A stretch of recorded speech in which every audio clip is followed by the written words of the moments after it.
This episode of the DolphinsTalk.com podcast is sponsored by Caneswear. Caneswear.com is the spot where Miami fans shop. That's Caneswear.com. Caneswear.com, the best and most affordable gear for the Miami Dolphins, the Miami Marlins, the Miami Heat, the Stanley Cup champion Florida Panthers, all of the professional and college sports teams in South Florida. Caneswear.com has you covered.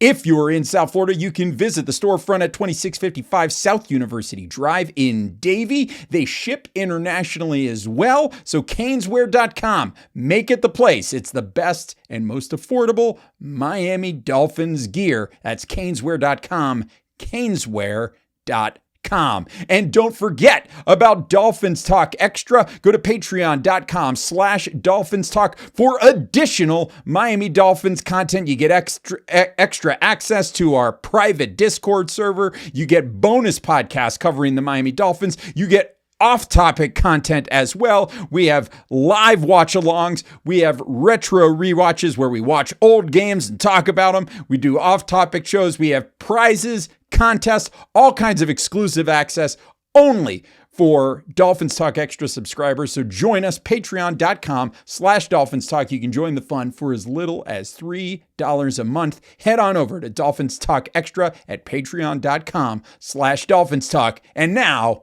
on with the show. Hello, everyone, and welcome to another episode of Dolphins Talk. My name is Marissa Marino, and today I am joined by Mike Clay, senior writer for ESPN, covering NFL, fantasy football, and betting. Follow him on socials at Mike Clay NFL. Mike, thank you so much for joining us. How are you? I am good. I mean, we're going to talk about the Dolphins, of course. And as you know, I spent last week in Miami, just enjoying Miami Beach, swimming in the ocean. Nothing like, August Miami Beach at nighttime and just relaxing in the ocean, literally in the ocean, watching the airplanes fly overhead. So I needed that because now it's busy season, the season obviously right around the corner. Absolutely. Well, I'm glad you got to spend some time in Miami, and I'm sure you came back just a huge Dolphin fan and have so many positive takes for all the fans listening, I'm sure. Yeah, you know what? It's funny. It's I have a love-hate relationship with pretty much all fan bases because if I'm high on the Dolphins, one year the fans love me and I'm the Mhm. smartest guy in town, and the next year it might be a little lower and then they hate me. So it just depends on what year it is. Well, here at Dolphins Talk, we like to keep it straight. So we don't need sunshine and rainbows. We want your honest takes on this stuff. So we'll get right into it. So this offseason, Miami took a conservative approach and they didn't really spend a lot of money. Their big offseason free agent signing was James Daniels, and he was coming off of an Achilles injury. And then we had the trade Minka for Ramsey, kind of balances itself out there. What do you think of Miami's lack of spending this offseason and kind of the approach that they've gone with to build this roster? Yeah, I mean, there's two sides to it. One side of me, as someone who tracks all roster moves, is constantly updating projections and depth charts, and it's all out there and at ESPN or linked on my profile. You can see kind of my projections for Jake Bailey. That's all there, defense, offense, you name it. So as someone who evaluates the league that way, and grades them, rates all these units, it was surprising. I was kind of underwhelmed by watching a team lose so many players and really not make a major effort to replace some of them. I think, Dolphins fans know exactly what I'm talking about as specific to the cornerback position, which it's hard to look at that and be excited about what's going on. I know they've had an injury there, a couple injuries there as well, but it doesn't make a lot of sense to me. On the other hand, I've seen teams do this before and they're better off. Sometimes you clear out some of these, I don't want to say old players, but maybe expensive players, guys that have been around a while. You need kind of a culture shift, get some young guys in there, some fresh faces. And sometimes that works better. I think about the Seahawks did that many years ago when they had that really dominant defense and they just cleared out everyone. And they were actually better the next season. The Rams, another team, they, traded all their picks. They spent all that money to win a Super Bowl. Then everyone left and you're like, they didn't replace anyone. This defense is the worst defense I've ever seen on paper as of 2 years ago. And they ended up being fine, and they chipped away with the draft, had a couple good drafts, and they were in better shape. So, and now they're back to being a really good team on paper. So they can find a way again, I'm surprised they went this way because I thought they were going to try to contend. But, if the coaches do their job and they hit on some young guys, perhaps they can, make it look like a better unit. Yeah, and they really have moved to more of this youth movement. I mean, last year, by average age, Miami Dolphins had the highest average age of players on any team. So they definitely are basing a lot of this on rookie guys, second year, first year guys. The man who's in charge of all of this, Chris Greer, what do you think of the job that he's done these past few years in building this roster where we currently stand today? Yeah, the thing is, it's like it's up and down. Some years I've been high on the Dolphins and they've let me down. Other years I've been low and they've been fine. I don't. I think the offense is very good. Tua is a good player. I know he's had the injury issues, the concussion issues, but he's obviously a good quarterback. Devon Achane was an excellent target. Bringing in Tyreek Hill, I know it was not a great situation last year, but obviously he's been a major asset. Jalen Waddle, I didn't love the trade for Jalen Waddle. I thought that was a misutilization of their draft assets, but he's obviously a fine enough player. I don't understand why things didn't work out with Jonnu Smith after how much they needed to utilize him last season. That was a bit of a head scratcher. And again, I don't know what they're doing in the secondary. I stand by that. The way they've addressed the secondary is very concerning to me. So I guess the short answer is mixed results here. I like some things, other things I don't really understand. But they do have some decent core players. Sealer up front, obviously. Brad, the edge rushing room, if healthy, could be one of the best in the NFL with Chubb Phillips and obviously Chop Robinson. But I think that the secondary could be problematic this season. And we have to figure out this offense. You heard Tyreek Hill talk about it the other day. No offense. I talked about this all last season and throughout this offseason. No team faced too high more often than the Dolphins last season. And that was part of the problem with Tyreek Hill and Jalen Waddle.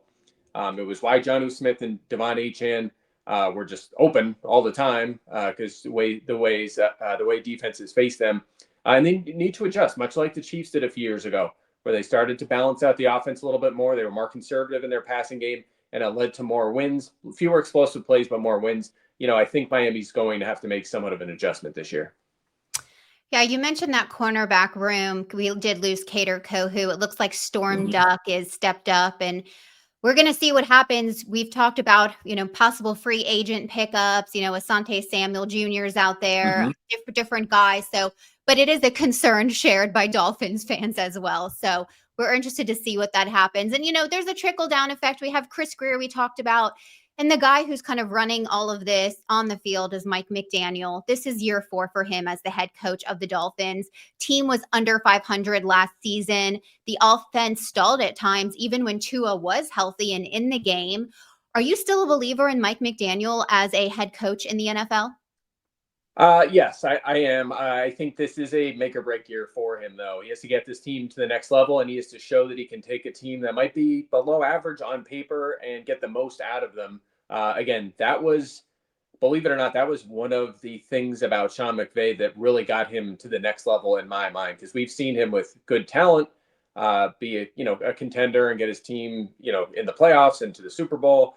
But when he took that team 2 years ago that lost all that talent and was able to make them a competent football team, and then last year get to the playoffs, and then this year, the team looks even better, and they should be, assuming Matthew Stafford is in fact healthy, can be a legit contender. I mean, watching a coach do that, a Jim Harbaugh, at times Mike Tomlin, Jim Harbaugh, like those kind of coaches that can take a team that might be an 8-win team and make them a 10-win team year after year.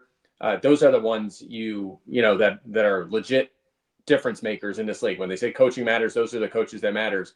That's what I need to see from Mike McDaniel this season. I need to see him take this roster I'm looking at right now and get the most out of it. And I feel like that hasn't happened so far, especially like 2 years ago. I mean, Vic Fangio's defense on paper, that should have been a really good defense. And everyone was upset and discouraged, and they had to clean house, and he left. And then he goes to Philadelphia and wins the Super Bowl by maximizing the talent on a depth chart that had some question marks last year. So that's what I need to see from this coaching staff this year, specifically Mike McDaniel. Understandable. And, Mike McDaniel, we've all been very frustrated with him at times. It's being consistent is what I think we're all looking for. Execute, when the run play is working well, executing on the run play. maybe winning a challenge at some point would be great to have that in his back pocket. But I think a lot of us think he's on a preheat this season going into it for sure. So let's talk about this quarterback room a little bit. As we know, Tua missed 6 games last year. We cycled through 3 backup quarterbacks. They are now, none of them are on the roster anymore. So we bring in Zach Wilson, and then we also have Quinn Ewers, who we got as a draft pick. What do you think of those moves? Do you like them as backups to injury-prone Tua, or do you think that they should have brought someone in that has a little bit more experience and a little bit more on their resume than these 2 quarterbacks? Yeah, this is always a tough one with backup quarterbacks because there's a famous quote out there. I think it was Tom Moore when he coached Peyton Manning with the Colts, and I can't actually say it unless I'm allowed to curse on. You are allowed to go for it. I don't want to say it anyway. Have fun. I work for Disney. No, but essentially the idea is, they asked why Jim Sorge, the backup at that time, was not getting more reps. And he said, if Peyton goes down, we're effed, and we don't practice effed, essentially, which is the case for most NFL teams, right? Like, if Tua goes out, I don't know if it matters really. I mean, who are they going to bring in that was really going to move the needle at quarterback for them? I think trying to get the most out of a guy like Zach Wilson, who, could, maybe he falls in line as the next, early round quarterback that it takes a while before he figures it out. Sam Darnold, Baker Mayfield, Geno Smith, maybe he's that next guy. So I think that's a fine, low cost, we'll say, target, a guy you can develop here. He's not the starter, and maybe that talent turns into a competent NFL quarterback at some point. So, and then of course you take a draft flyer. Those late round guys usually don't work out, so it's hard to have a lot of hope there. But I think it's fine to throw some darts at the position, and that's what they did. But again, at the end of the day, it's Tua or bust. I think if this team's, I don't think that this team's winning the Super Bowl with Zach Wilson. If they're going to get there and things are going to work out, they're going to stay healthy. Tua's going to play his game, and that's going to be the core of the team. Yeah, if that happened, pigs might be flying, but you never know. Crazier things have happened before. So speaking of Tua going into year 6, we know he needs to stay healthy. We know he needs to practice self-preservation. Let's say all of those things happen and he plays all games this season. What is your opinion on Tua heading into this 2025 year? Oh, I like Tua. I think that if he stays healthy for the full season, he's going to put up some massive numbers.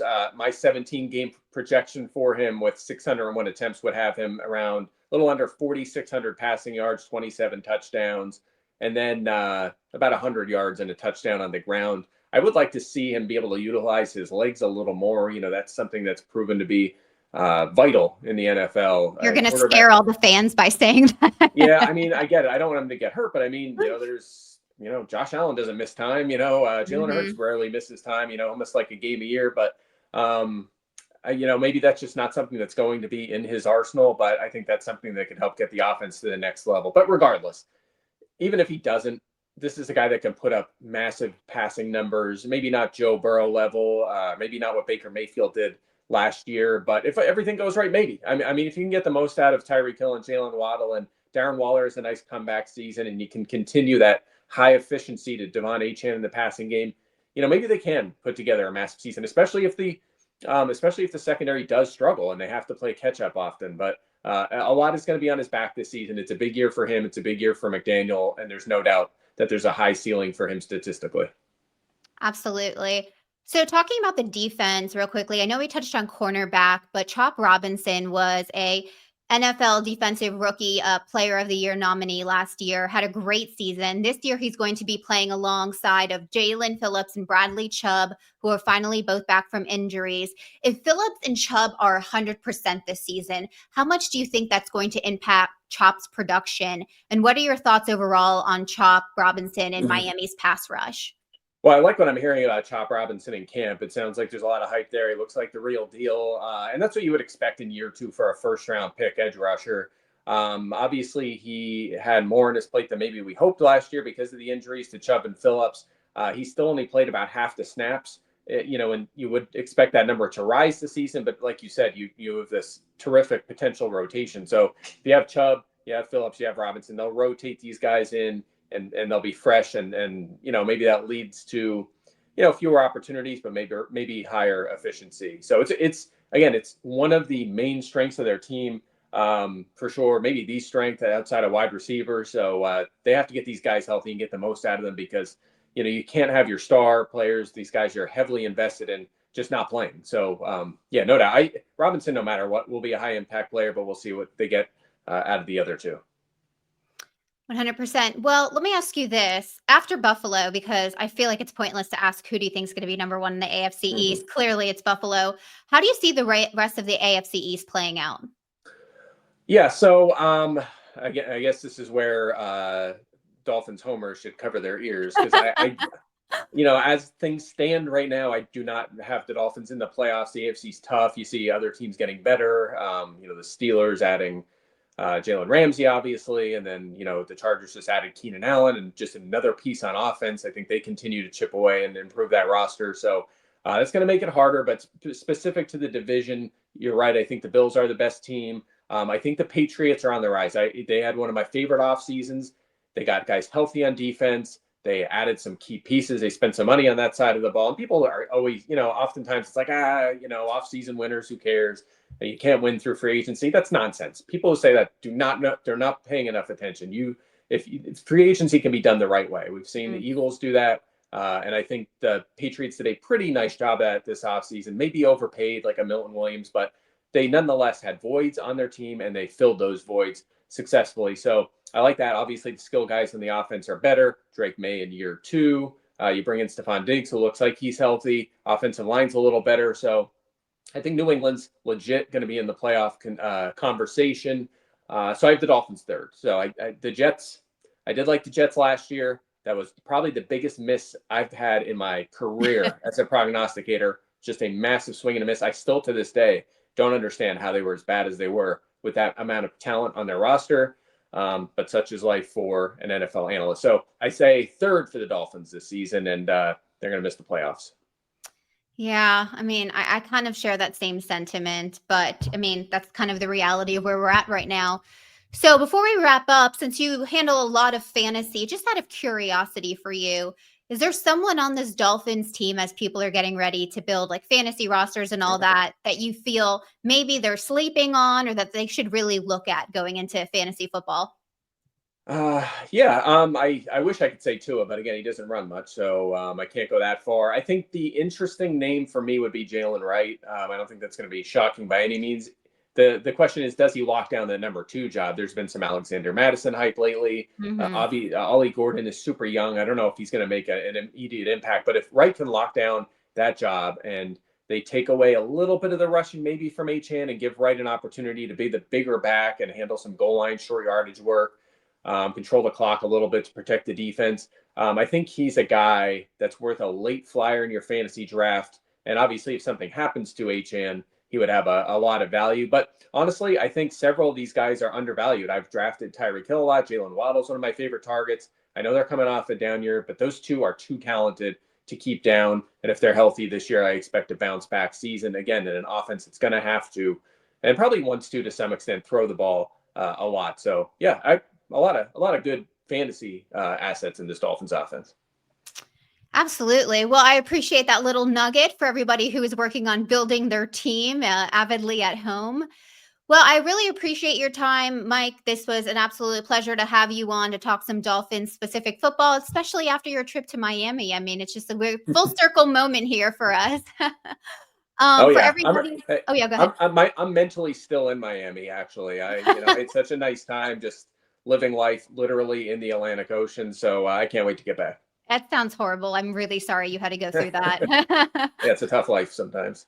Well, everyone, make sure that you go ahead and follow, if you're not already, Mike for the latest senior writer for ESPN. You can follow him at Mike Clay NFL on Twitter. And Mike, again, thank you so much for your time. We greatly appreciate it. And maybe we'll have you on again sometime in the future to talk some fantasy football. And for everybody out there in Dolphins Nation, we hope that you have a great rest of your day, and fins up. Hey everyone, Mike here from DolphinsTalk.com, and thank you for watching this video. Please be sure to take a second to smash the like button here on this video and also to ensure you're subscribed to our YouTube channel. We thank you so much for listening, and we know there are a lot of podcast options out there these days regarding the Miami Dolphins and with non Miami Dolphins podcast. So we do appreciate you giving us a few minutes each and every day to tune in and listen to all of our shows. Everyone here on staff, thanks you so much. And if you enjoy these shows, also please be sure to sign up for Dolphins Talk Extra, our Patreon service at patreon.com/Dolphins Talk, where we have bonus podcasts about the Dolphins and some shows not about the Miami Dolphins. We have a private message board. We also have a ton of contests where we give away really cool prizes, and it's all for the low cost of $3 a month. Again, that's patreon.com/Dolphins Talk. And also, please be sure to follow the written content we have up on our website. So check out the website, DolphinsTalk.com, each and every day. Once again, thank you again for listening. Take care, and we'll talk to you again real soon.